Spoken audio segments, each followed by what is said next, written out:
I'm just looking at my blossoms. I don't think that the frost hurt them at all. Last night it got down to below 30 degrees. And just the other day it was snowing again. Now, last week I was riding in my t-shirt. I was out on the Harley in my t-shirt. It was perfect weather.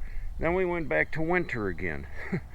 Well, it's warming up today. It's supposed to be like 65 today. Tomorrow, almost 80 degrees. Wow. Hopefully the winter is gone now, because, yeah, I've had my fill of that. You know, I've been asked before, if you could go back in time and change anything about your life, what would you do? What would you change? What would you do differently? You know, and I've given that a lot of thought. And to be honest with you, I don't think I would change anything. I mean, I know I've led kind of a wild, tumultuous life, and I've done a lot of things that I'm not proud of. I think everybody's been in that position. But everything that I've done has brought me to where I am today. And where I am today, I feel like I'm in a pretty good place.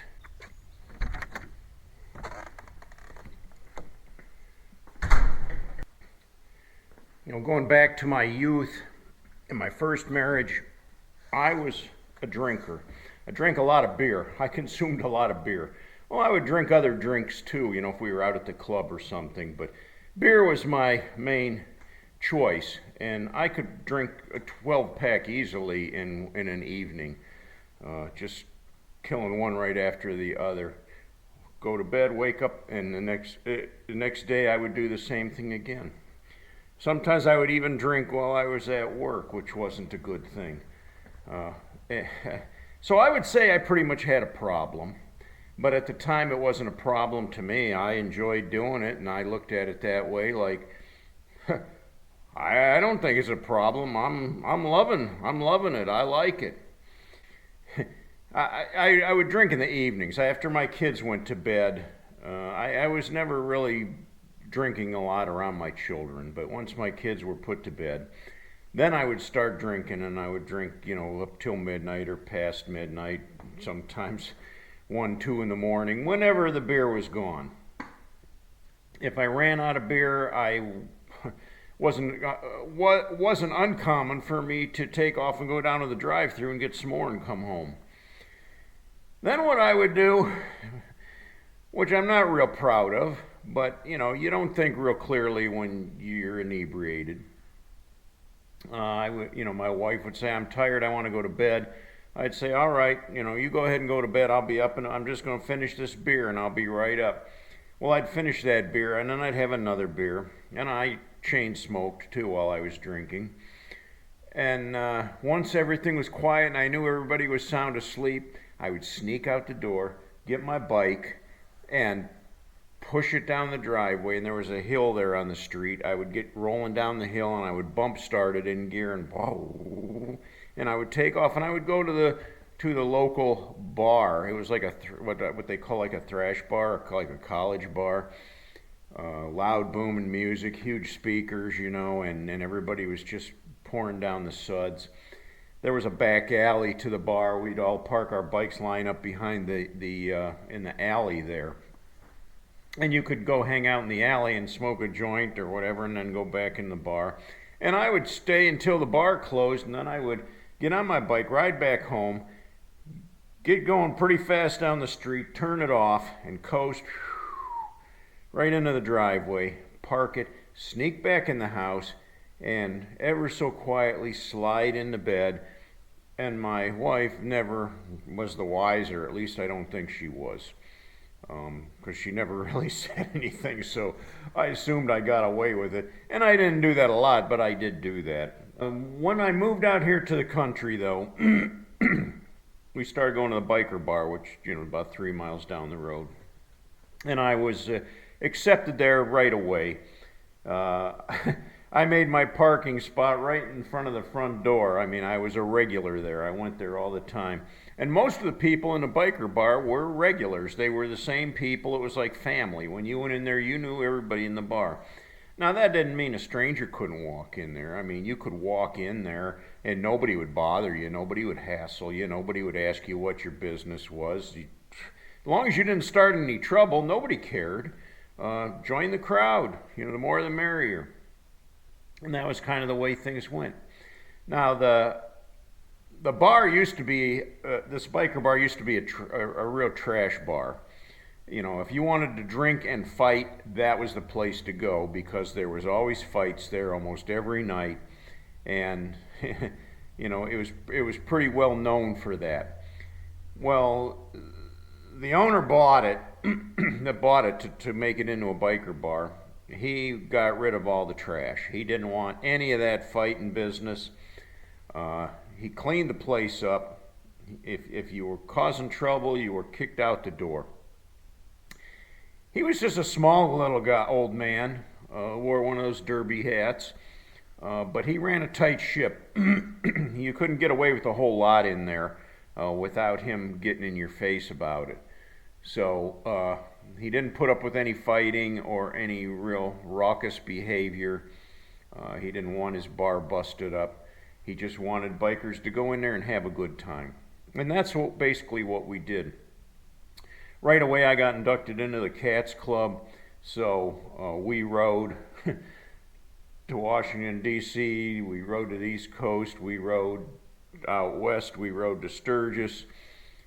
We do rides on the weekends, we do rides during the week. And it was a basically decent group of guys, but there was some bad apples in there too. Caused me a little bit of grief, but all in all, I was part of that family. I went there regularly. I didn't not only went on the weekends, but I was up there during the weekdays too. Monday, Tuesday, Wednesday, Thursday, even Sundays I would spend up there at the biker bar. Now, one of the things that always happened to me up there was that the women were hot on my tail. The biker women, the hoochies, they all found me attractive and they were flocked to me like flies. And that irritated my wife very deeply, and she was always in my face about it. But I said, well, I don't want to be mean or rude to these ladies. I just basically let them know that, I'm not interested, and I was always faithful to my wife, and I kept it that way. Nonetheless, I had some of them that were just dead set on hounding me down. And, I might talk about that in another video. But anyways, from time to time, it got me in trouble when I wasn't even doing anything. It was just the fact that some woman was coming on to me, and I was not a participant of that, but I got accused of it anyways. Now, my wife at the time worked at another bar, and I didn't attend that bar very often at all. But in her employment there, she had met another biker truck driver and ended up running off with him, which ended up in a divorce situation for me. So it was a very, very difficult divorce. It was a very hard divorce. And during that time, I pretty much quit drinking. I knew that alcohol wasn't going to help me, and I looked at my past and where it had gotten me. Nowhere, of course. And I realized, okay, I gotta put the beer down. I gotta put the liquor down. I'm done. I'm not drinking. And so I quit drinking completely. I still went to the biker bar though. I still hung out up there. I just drank bottled water and enjoyed my time up there. Friday nights were karaoke night. I'd get up there on the stage and I could really croon. I could sing a tune. There were certain tunes that I could sing, some that I couldn't. But I had my favorites that I could sing, like Marshall Tucker Band. And the ladies loved it. They'd all, sing this one, sing that one. And if I could sing it, I would. There was one drunk guy up there that would always come up to me and like, "Oh, why don't you sing this song?" And I'd say, "I don't know that song. I don't know the words to it. I don't know how to sing that song. It's not even in my key." And, "Oh, come on, Richie, you can sing that song. What's the matter? Come on, man." And he would pester me and pester me and pester me. And I would never do it because I'm not going to go up there and make a fool of myself and try to sing something that I don't even know. Uh, yeah, every once in a while you'd get that up there with the drunks. That's where I met Val. Uh, she came in there one evening with her husband. He wanted to become a biker, and she didn't. And he pretty much forced her hand to go there.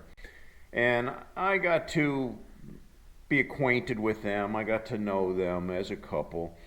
I wasn't trying to pursue Valerie in that relationship at all. But she eventually ended up going through a divorce. And in doing so, uh, to, to get out of that abusive situation, she cried out for help and she came to me. And I was able to help her get out of that situation and get her into a safe place. And our friendship just continued to grow. As it did, she pulled me away from the biker bar. She pretty much, I give her all the credit for that. She said, that place is not for you. It's done nothing good for you. Those guys that, you're associating with there are not your friends. They're backstabbers. They've stabbed you in the back before. They're going to do it again. You just need to get out of there. That's just not a good environment for you. And I had to agree with her, once I took a closer look at everything. And she was very influential on me not going to the bar anymore. So, like I said, I give her the praise for that because she turned my life around. So I wasn't drinking anymore. I wasn't hanging around with those people that were steering me down that dirty, dark road.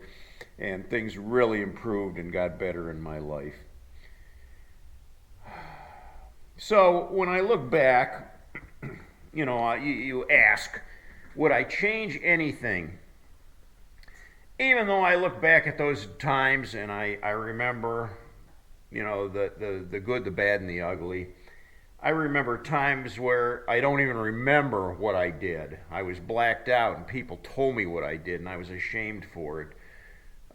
Would I go back and change anything? I wouldn't, because, like I said, all of that past, whatever happened back then, has brought me to where I am right now today. And to change one little thing in my past could completely change where I'm at, who I am. And I'm happy with who I am right now. I think I'm on the right path. I feel like, God has a plan for everybody. Whether we fulfill that or not, I don't know. But I would hope that, I could fulfill that plan. And I feel like God has kind of led me to where I am through all the trials and tribulations. I mean, without that, I might not be where I am. Well, anyway, no, I wouldn't change anything. I like who I am. I like where I am. One more thing before we go. I am planning to do Ohio Bike Week on June 3rd, which is a Saturday, weather permitting. If you're interested in riding with me, I don't have anything like written in stone yet, but as far as where we're going to meet up or anything like that, that'll come when we get closer to the date.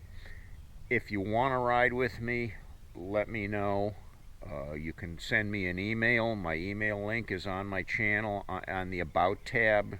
Scroll down to the bottom, you can find my email. Or you can send me a Facebook Messenger if you're on Facebook. And just give me a, yes, I'm going to ride with you.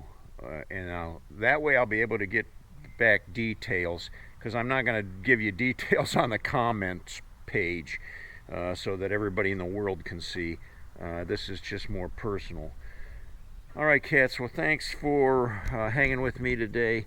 If you liked the video, give me a thumbs up. If you haven't yet, please subscribe. And until next time, ride hard and die free.